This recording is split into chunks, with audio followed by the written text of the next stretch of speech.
Halo teman-teman, salam sehat selalu untuk kita semua. Salam sejahtera. Perjuangan adik-adik kita, tim U17 di Piala Dunia U17, di mana kita sebagai tuan rumah, berakhir sudah. Kalah dari Maroko di laga ketiga grup A.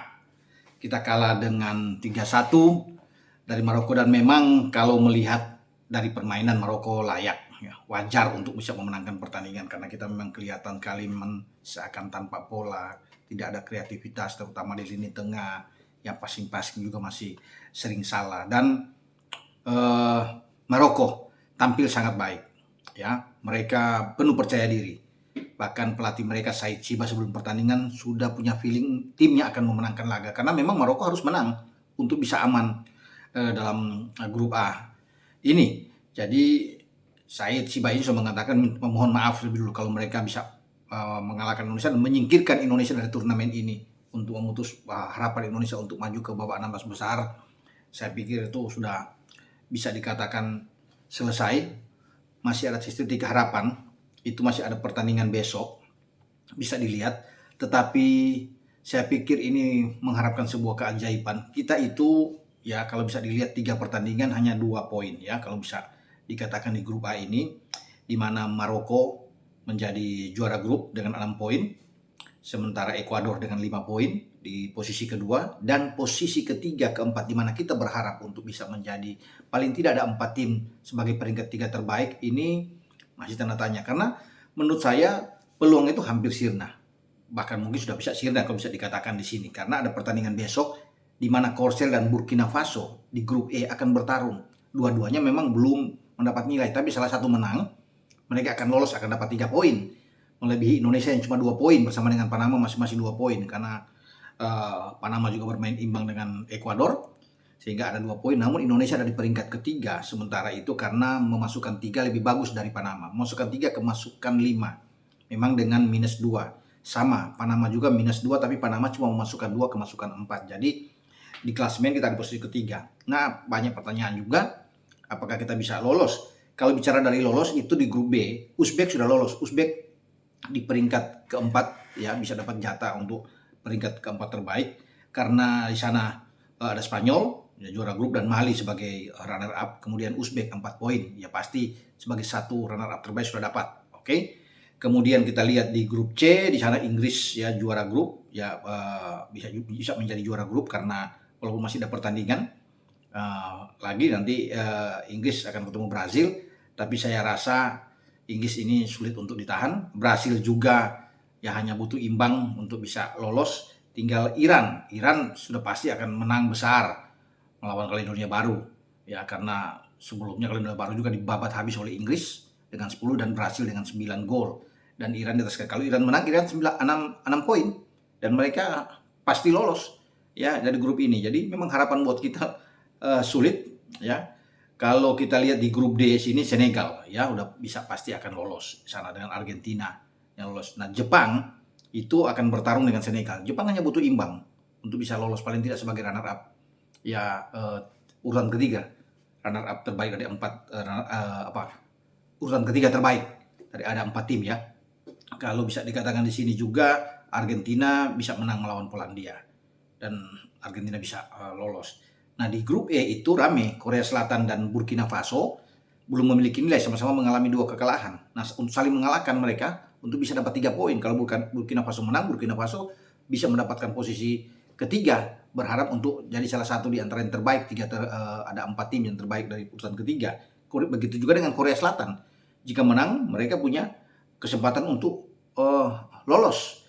Ya, kita akan tunggu, tapi saya pikir mereka, kalau Korea Selatan dengan Burkina Faso ini untuk urusan selisih gol itu masih kita lebih bagus. Mereka ada min 3 Korsel dan Burkina Faso min 4 ya, memasukkan 1 Korsel kemasukan 4, Burkina Faso masukkan 1 kemasukan 5. Jadi di sini memang kita masih punya peluang, apalagi kedua tim ini bermain imbang, cuma dapat 1 poin, kita ada 2 poin, jadi harapan itu ada. Namun di grup F ini Meksiko punya peluang besar.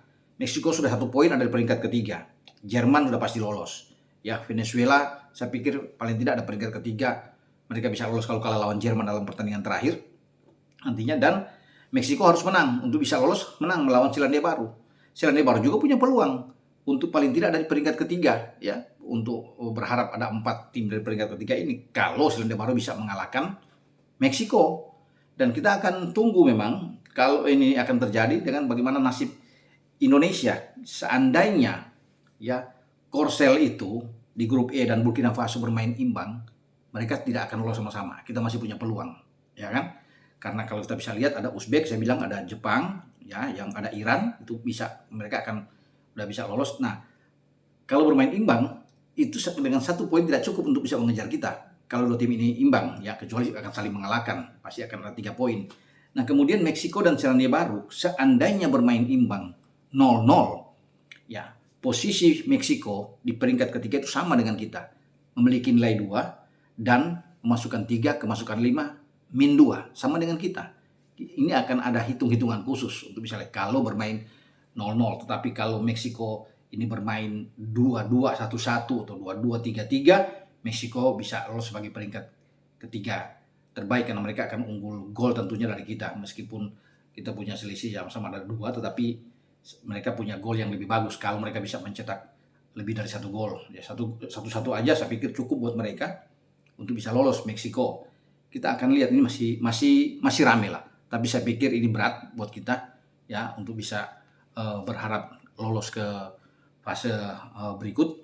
Ya, kalau bisa melihat dari apa yang tersaji sama teman-teman semua menyaksikan pertandingan kita melawan Maroko, memang Maroko bagus. Ya, kita bisa melihat 28 tembakan Maroko menyelesaikan secara keseluruhan ada 9 on target. Ya, hanya 3 yang membuahkan gol. Ya, 1 ada penalti dan 61% penguasaan bola. Mereka sangat tinggi. Kita itu hanya 39%. Mereka punya 10 kali untuk sepak pojok, kita hanya 3 kali. Dan memang ini sulit buat kita ya untuk terlihat sekali. Dan Bima Sakti coba untuk bisa memainkan starting 11 terbaik dia walaupun ada 5 pergantian di babak kedua, ya tetap dia memasang lagi Jidabin, ada Figo, mungkin ada Hanif Ramadan yang dimasukkan lebih dulu. Nah, ada perubahan di depan.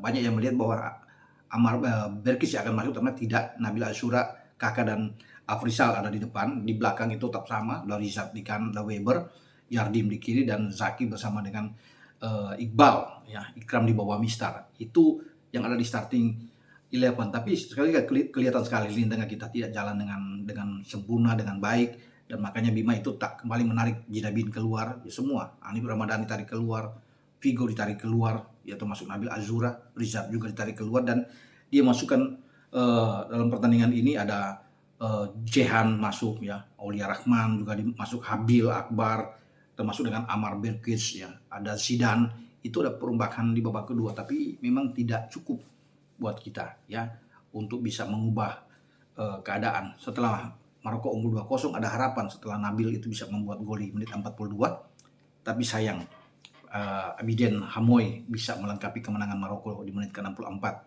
2 gol mereka sebelumnya diciptakan oleh Alwi lewat penalti, Alwi, dan juga Aid Bojal di menit ke-38 ya. Jadi apapun ini kita tetap harus menghargai adik-adik kita sudah berjuang. Artinya kita tidak malu-maluin untuk tidak dapat poin. Dari 3 pertandingan kita dapat 2 poin, ada 2 kali imbang ya, melawan Ekuador dan melawan Panama, dan hanya kalah 1 kali ya. Dan dengan persiapan yang minim, tidak ada kompetisi, jadi memang sangat sulit ya. Kita hanya mengharapkan sebuah keajaiban untuk bisa lolos sampai ke babak 16 besar. Dengan tim seperti ini saya pikir ya memang berat buat kita. Namun tetap kita harus menghargai adik-adik sudah berjuang ya untuk membawa nama Indonesia, dan tentunya di sini PSSI harus melihat, Pak Ketua Umum Erick Thohir, bahwa sudah harus ada pembinaan usia dini, kompetisi di U17 ya, mungkin U20 semua, U23 berjalan dengan baik. Indonesia harus dari sekarang sehingga kita bisa mendapatkan pemain-pemain yang baik. Kalau tidak ada kompetisi seperti sekarang yang terlihat, memang sangat sulit ya untuk bisa melihat bahwa pemain muda kita akan berkembang dengan baik. Ini menjadi pengalaman berharga buat kita semua, dan juga termasuk bagi coach Bima Sakti ya untuk bisa melihat bagaimana merenungkan Piala Dunia U17 ini, di mana dia sudah bermain dengan 3 kali, dan akhirnya kita berat untuk bisa melangkah lebih jauh di turnamen U17 ini. sebagai tuan rumah. Memang sangat disayangkan ya, tapi itulah kenyataannya, fakta di lapangan bahwa memang sulit tim-tim lain yang jauh lebih siap yang bisa melaju ke babak 16 besar. Walaupun tadi di awal kan saya bilang masih ada secah harapan, tapi sulit buat kita dengan hanya 2 poin mengharapkan sesuatu yang hampir tak mungkin. Oke, dengan saya Bung Ropan. Ciao.